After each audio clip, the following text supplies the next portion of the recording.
Primeira carta do apóstolo João, capítulo 2, verso 15 ao 17. Assim diz, irmãos, a palavra de Deus. Não ameis o mundo nem as coisas que há no mundo. Se alguém amar o mundo, o amor do Pai não está nele. Porque tudo o que há no mundo, a concupiscência da carne, a concupiscência dos olhos e a soberba da vida, não procede do Pai, mas procede do mundo. Ora, o mundo passa, bem como as suas concupiscências. Aquele, porém, que faz a vontade de Deus, permanece eternamente. Irmãos, título do nosso sermão, penso que qualquer leitura um tanto atenciosa a esse texto, esse parágrafo, logo vocês irão perceber qual é o assunto que o apóstolo João vai estar tratando, a respeito do amor ao mundo.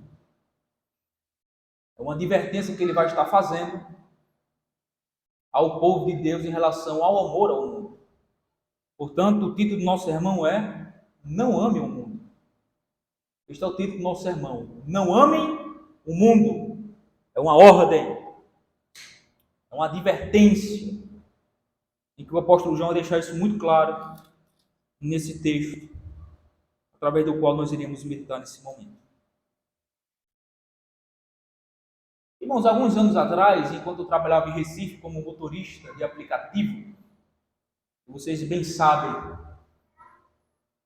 que nessa função, nessa tarefa, a gente pega todo tipo de gente, de pessoas, e é desenvolvido os mais diversos tipos de assuntos e conversas. E uma dessas viagens, eu peguei um casal de senhores. Era um senhor com seus 60 e tantos anos, e a sua esposa também estava mais ou menos nessa média de idade. Eu peguei ele no bairro de Piedade, em Jaboatão dos Guararapes, na beira de praia, em um edifício, em um prédio, um condomínio na beira da praia. Era, se eu não me engano, uma sexta-feira à noite, ou um sábado à noite, mais ou menos. O senhor já estava um tanto embriagado e a mulher estava assando. Eles desceram no prédio, embarcou no carro e a gente seguiu viagem para a Boa Viagem, em um prédio também na beira da praia. Ou seja, era um casal de bem, de bom poder aquisitivo, financeiramente falando. E como eu sempre busquei a oportunidade de compartilhar a minha fé, o Evangelho de Jesus Cristo, nessas viagens, nesse decurso, eu fiz uma pergunta àquele senhor. Ele já de cabelo branco. Eu disse, senhor, posso lhe fazer uma pergunta? Ele disse, pode. Se o senhor puder me responder, eu ficarei muito agradecido. Posso perguntar? Ele disse, pode perguntar. Eu perguntei a ele, qual é o propósito da vida? Qual o sentido da vida? Qual a razão da vida? Qual é o propósito dela? E ele, num tom de muita ironia e arrogância, o propósito da vida é ganhar dinheiro, é ter um apartamento na beira da praia, um carro importado, uma conta bancária gorda e curtir. E no final morrer e deixar para os filhos. Eu disse, me permita lhe dizer uma coisa, mas o senhor é um homem muito sem esperança. O senhor tem uma vida muito desesperançosa. Pense numa vida desesperançosa da sua. Quer dizer que o propósito da vida é nascer, crescer, se qualificar, arrumar um bom emprego, ganhar dinheiro, construir uma família, comprar casa, carro e gozar dos bens. E no final morrer e deixar tudo? Esse é o propósito da vida? É. Não é isso. E a partir daquele momento eu desenvolvi uma conversa em que apresentei o Evangelho para aquele senhor e aquela senhora. Mas irmãos, esse é o típico de pessoas que amam o mundo. Isso é o perfil de uma pessoa, de um homem, de um ser humano, cujo amor e cujo coração está no mundo e em todos os seus prazeres.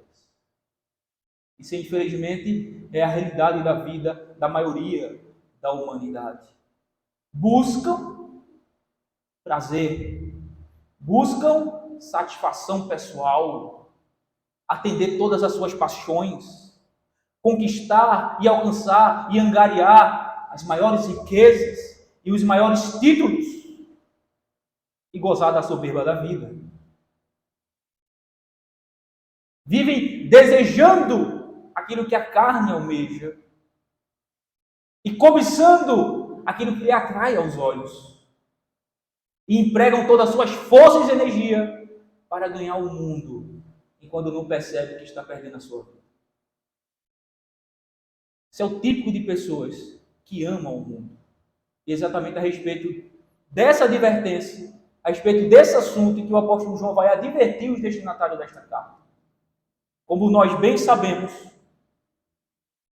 nos versículos anteriores, do 12 ao 14, que nós vimos semana passada, o apóstolo João, ele traz uma palavra de consolo a estes irmãos, afirmando de que ele tem os perdão dos pecados, de que eles conhecem a Deus e de que eles já venceram o maligno. Essas são as afirmações do versículo 12 ao 14 que nós vimos na semana passada, cujo objetivo de João é trazer um consolo para esses irmãos que estavam passando por um momento de muita dificuldade e afronta e influência por parte de falsos mestres que criam em falsas doutrinas e, consequentemente, ensinavam falsa doutrina.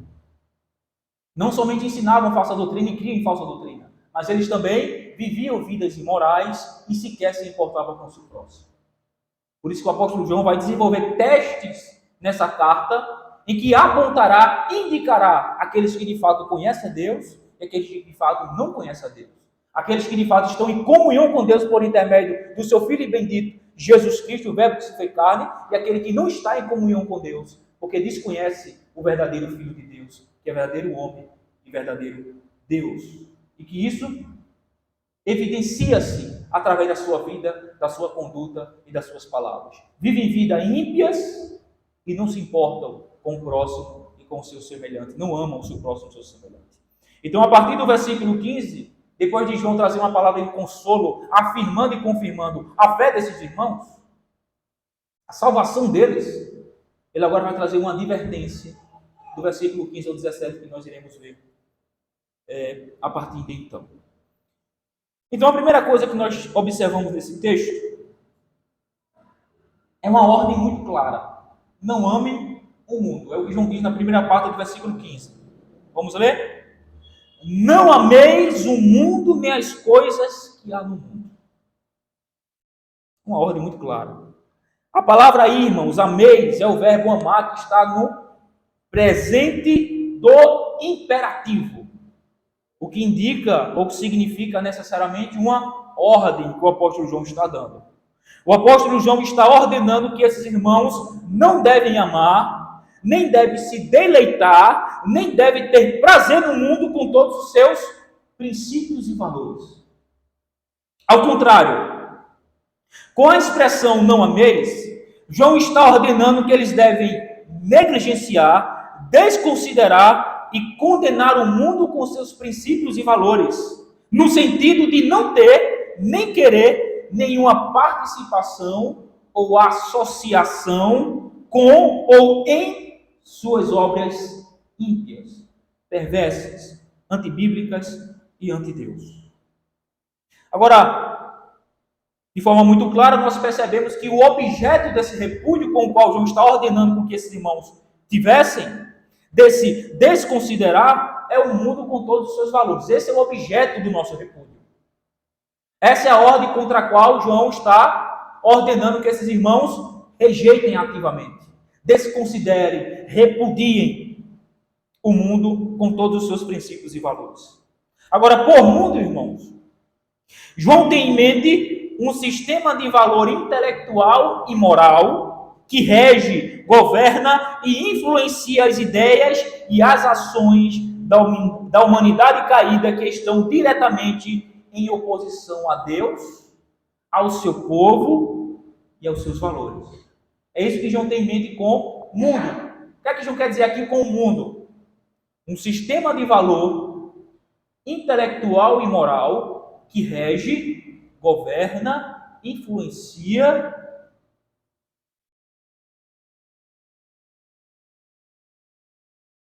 diretamente as ideias e as ações da humanidade caída que está diretamente em oposição a Deus, ao seu povo e aos seus valores. Isso é o que João tem em mente aqui por mundo. E de acordo com Efésios, capítulo 2, versículo 1 ao 2, andar segundo o mundo, que é a consequência do amor a ele, é equivalente a estar morto nos seus delitos e pecados e viver debaixo da influência direta de Satanás. Se você abrir aí em Efésios 2, versículo 1 e 2, vai deixar muito claro isso. Andar segundo o mundo, que é a consequência de amar ele,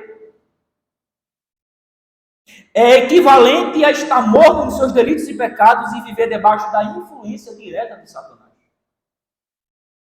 É continuar escravo do império das trevas. É repousar e ninar em um berço cuja babá é o maligno. Pois o mesmo carta de João aqui no capítulo 5, versículo 19, diz que o mundo jaz no maligno. E a palavra jaz significa descansar, repousar. Aonde?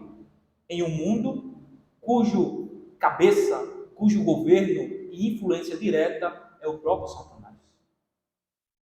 Então, amar e andar segundo o mundo é como se deitar, repousar em um berço como uma criança e ser ninado pelo maligno, pelo diabo. É continuar cego pelo Deus desse século, conforme 2 Coríntios 4,4. E de acordo com João 4,4, a amizade, a comunhão, a associação com o mundo e seus princípios e valores é constituir-se inimigo de Deus. Portanto, a ordem do apóstolo João para esses irmãos é para que ele desconsiderasse, desvalorizasse, não compactuasse, nem se associe, nem tenha nenhuma comunhão com o mundo e seus princípios e valores, que são opostos a Deus, ao seu povo e aos seus princípios. Não tenham, não se associem, não compactuem, não estejam em comunhão e harmonia com este mundo, cujos princípios e valores é completamente hostil. Ao contrário, está em oposição direta contra Deus e o seu povo e os seus princípios e valores. Por quê? Porque o mundo é governado, é liderado, cuja influência maligna, satânica, Satanás. Irmãos, assim como vários membros constituem um corpo, assim também vários valores constituem o mundo. Valores esses que são totalmente hostis a Deus, tais como, podemos enumerar alguns: idolatria, crer no Deus que não é o Deus bíblico, conforme os falsos mestres, cria em um Jesus que não era o Jesus pregado e anunciado pelos apóstolos. Imoralidade nas mais diversas áreas dos relacionamentos. Por exemplo, desobediência dos filhos aos pais, desonra dos alunos aos professores, desrespeito dos funcionários aos seus patrões, homicídios, aborto, ódio, guerra, inimizades, contendas, injustiça, adultério, divórcio, fornicação, casamento gay e a prática da homossexualidade, assalto, roubo, mentira, maledicência, difamação, inveja, cobiça e por aí vai, a lista é grande. Todos esses valores, os quais são totalmente opostos e hostil a Deus e seus princípios, constituem aquilo que a Bíblia denomina de mundo. Portanto, se você ama, se deleita, tem prazer, estar associado e deliberadamente vive na prática desses pecados, se arrependa deles e creia em Jesus Cristo, o Filho de Deus, porque a ordem é: não amem o mundo, nem as coisas que há no mundo. Não amem o mundo, nem as coisas que há no mundo. Esta é a ordem.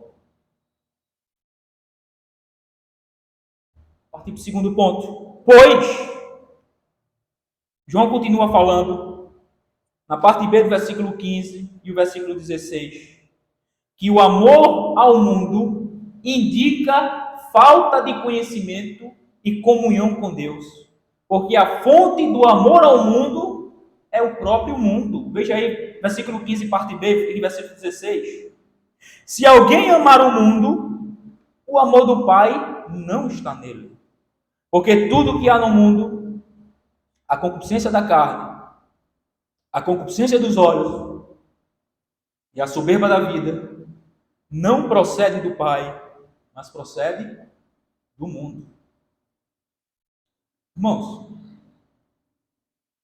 o fruto revela o tipo da árvore. Mateus 7,16 diz assim: pelos seus frutos os conhecereis. Colhem-se, porventura, uvas dos espieiros ou figo dos abrolhos?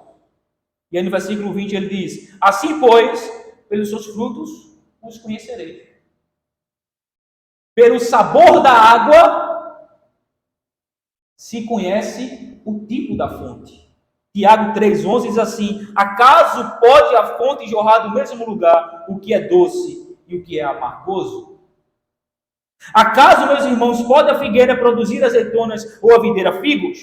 Tampouco fonte de água salgada pode dar água doce. Assim também, meus irmãos, o objeto do seu amor revela quem está no governo da sua vida. Mateus 6,21 diz: porque onde está o teu tesouro, aí estará também o teu coração. O ensino é muito simples. Você é liderado, governado, influenciado por aquilo ou aquele a quem você ama. É muito simples o ensino desses textos.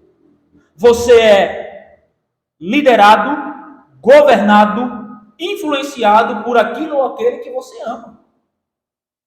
Por aquilo ou aquele que você tem por seu tesouro. Por aquele a quem você estima, naquilo ou naquele que você tem prazer e se deleita. Você é governado por este. Aquele que ama o mundo é caracterizado por fortes desejos pecaminosos, oriundo de sua natureza caída, a qual ele governa. Isso é o que João está dizendo por concupiscência da carne. As tentações que os assaltam, não de dentro, pelas quais ele os deixa cativar pela exibição externa das coisas, sem investigar os seus valores reais. Isso é a concupiscência dos olhos. Tentações não de dentro, mas tentações externas, pelas quais ele os deixa cativar pela a exibição das coisas externas, sem investigar, sem se preocupar, sem se importar com os seus reais valores. Isso é a concupiscência dos olhos.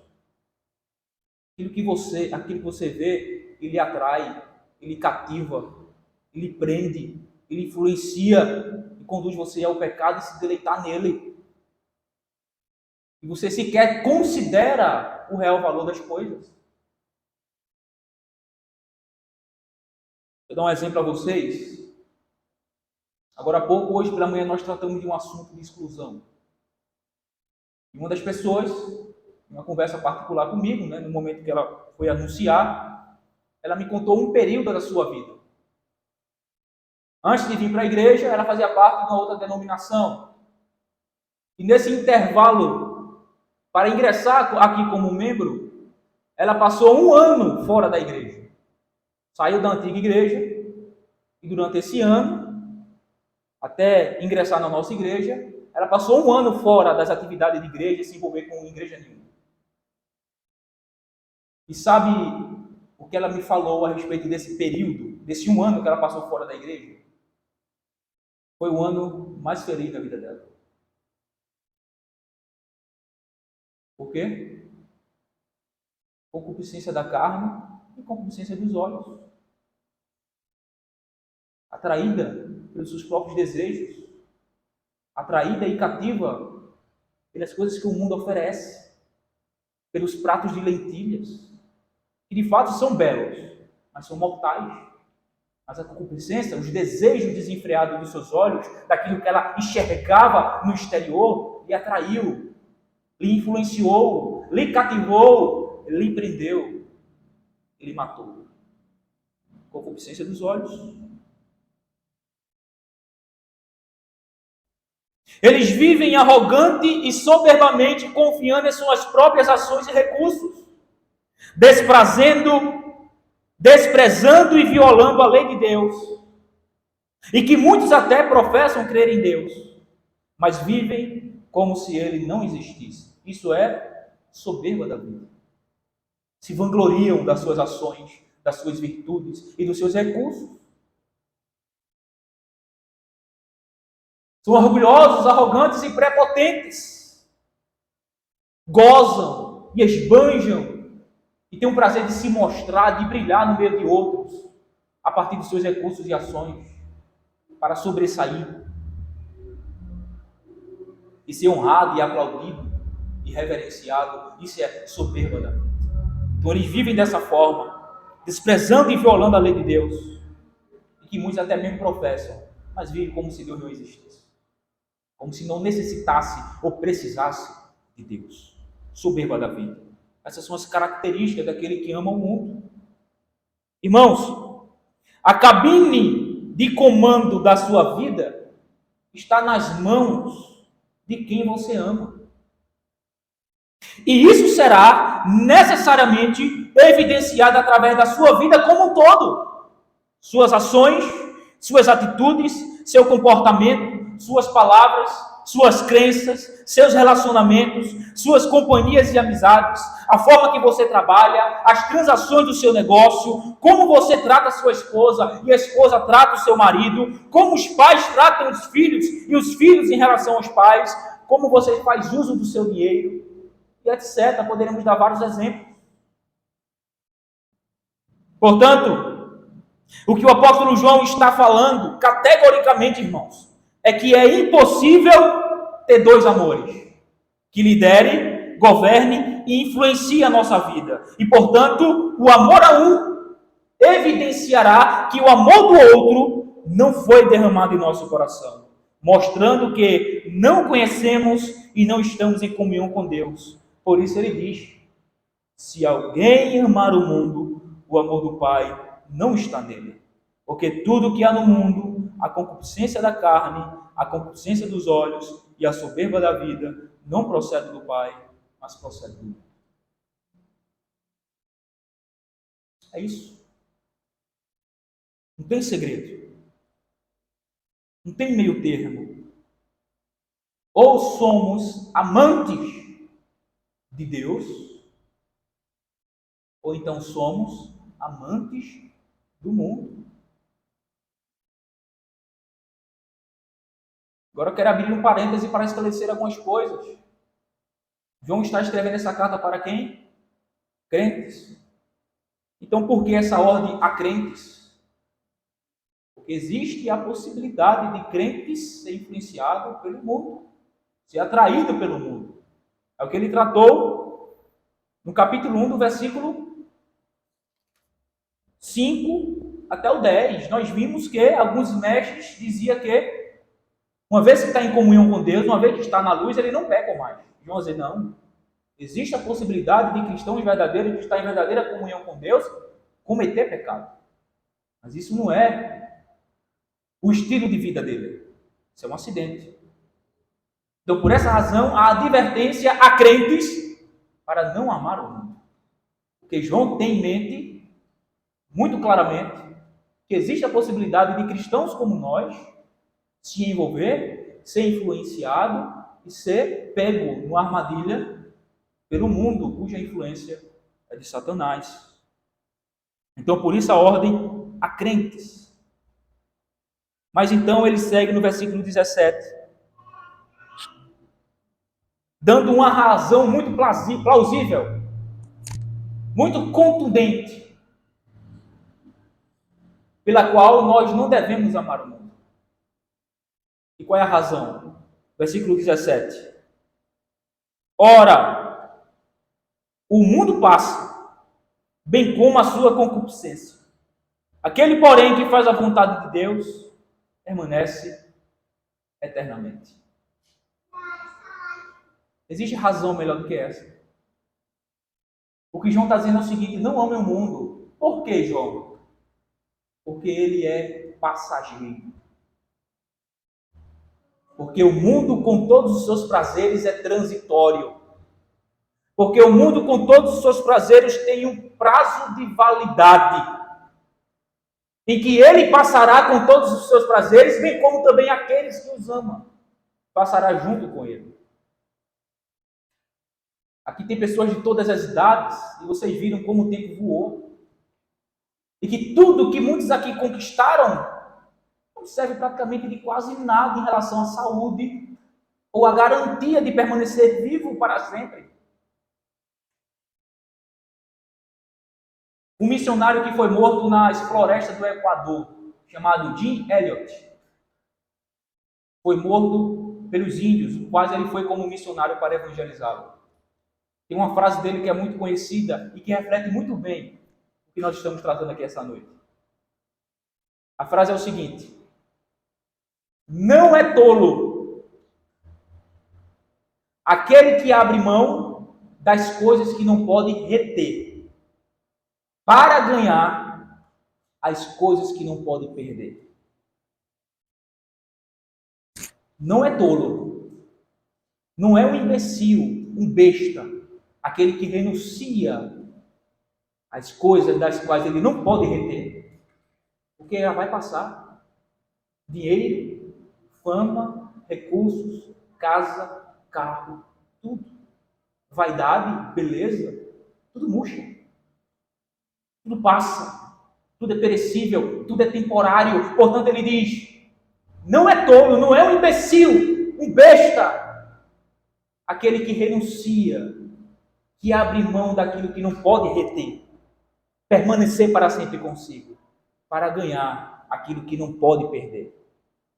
Vida eterna, salvação, perdão, o amor de Deus derramado em nossos corações. Essa frase resume tudo. Jesus vai dizer: que adianta ganhar o mundo, no final perder a sua vida? Nada.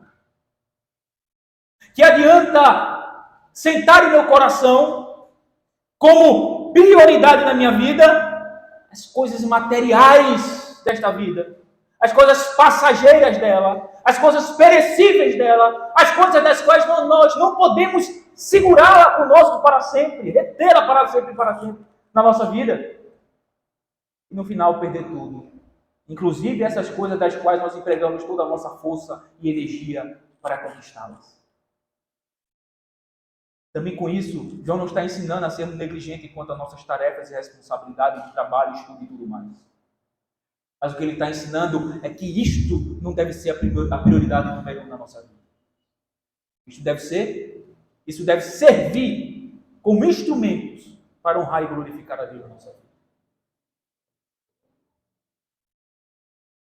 Não adianta ganhar o mundo inteiro e perder a sua alma no final de todas as coisas.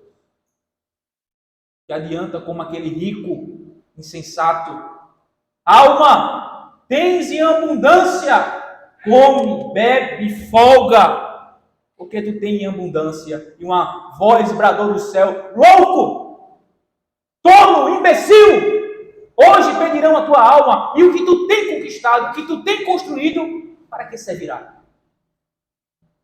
Para nada. Enquanto outra passagem do rico e Lázaro vai mostrar uma cena bem parecidíssima. Quando menos esperou, o rico também morreu e foi achado em tormento. De que serviu suas riquezas? De que serviu seus títulos? De que serviu a sua fama, o seu poder de influência? Nada. Nada. E o que levou ele para lá foi exatamente a prioridade número 1 em seu coração a respeito dessas coisas, em detrimento de Deus e da sua vontade, da sua verdade. Portanto, irmãos, Não vivamos como tolos. Não vive como um tolo. Sua vida foi feita e criada por Deus, pelo Criador, com um propósito muito mais além do que palha oferecida pelo mundo. Sua vida foi criada com um propósito de gozar uma eternidade, verdadeira alegria, em plenitude de vida com Deus e com Cristo.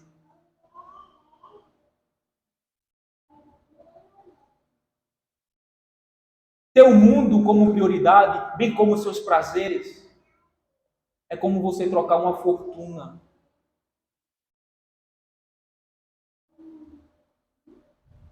por um punhado de esterco. Você trocaria? Uma herança imarcessível de glória nos céus, novos céus e nova terra, onde habita a justiça, por um punhado de esterco? Não, pastor, não trocaria. Então, porque você está vivendo com cuja prioridade o mundo? Suas realizações, suas paixões, seus desejos. Tendo isso como prioridade número 1 na sua vida, em detrimento de Deus e da sua vontade. É o que você está fazendo, você está se valendo de um punhado de esterco, trocando, sendo trocado por uma herança que não tem fim, novos céus e nova terra, salvação, perdão e vida eterna, e verdadeira comunhão com Deus e com o seu povo, por intermédio de Jesus Cristo.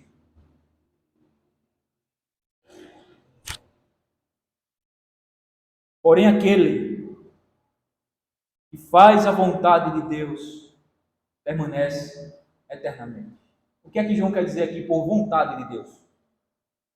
Fazer a vontade de Deus, de acordo com o contexto dessa carta, é crer no Jesus anunciado pelos apóstolos. O que os falsos mestres não criam. O Jesus anunciado pelos apóstolos, ele é verdadeiro Deus e verdadeiro homem. O Jesus anunciado e crido pelos falsos profetas, uns criam que ele não era Deus, enquanto outros criam que ele não era homem. Uns negavam a divindade, outros negavam a sua humanidade. E assim criam no falso Cristo. Então, fazer a vontade de Deus, de acordo com João, até mesmo no seu evangelho, tem algo parecido. João capítulo 6, versículo 28 e 29, mais ou menos, não estou lembrado. Perguntaram a ele: Senhor, queremos fazer as obras de Deus. O que é fazer as obras de Deus? Como fazeremos as obras de Deus? Jesus vai dizer: as obras de Deus, fazer as obras de Deus, é que vocês creiam naquele que ele enviou. Creia em Jesus Cristo. O Cristo revelado nas Escrituras e anunciado pelos apóstolos. Porém, aquele que faz a vontade de Deus, a fazer a vontade de Deus, é andar nos mandamentos do Senhor, conforme ele vai tratar nos versículos anteriores. É crer no verdadeiro Cristo, é crer numa doutrina sadia, numa doutrina bíblica.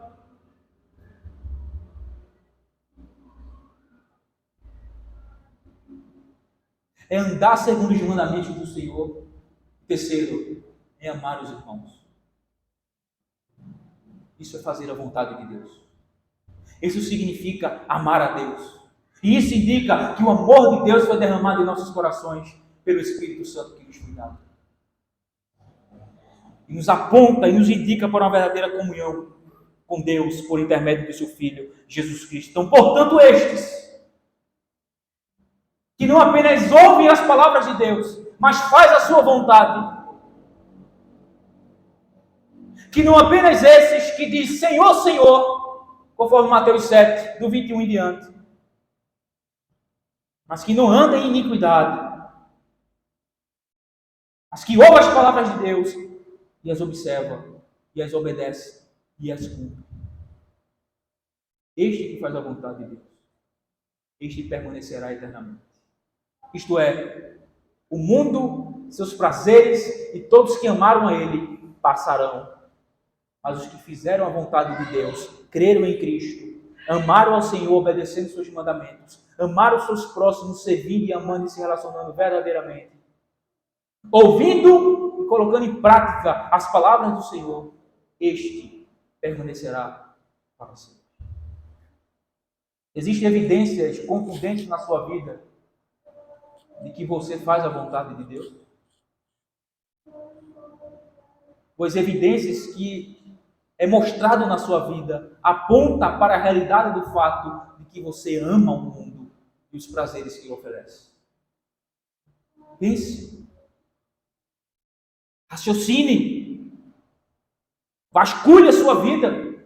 Analise-se e veja aonde está o seu tesouro. Quem é o seu tesouro?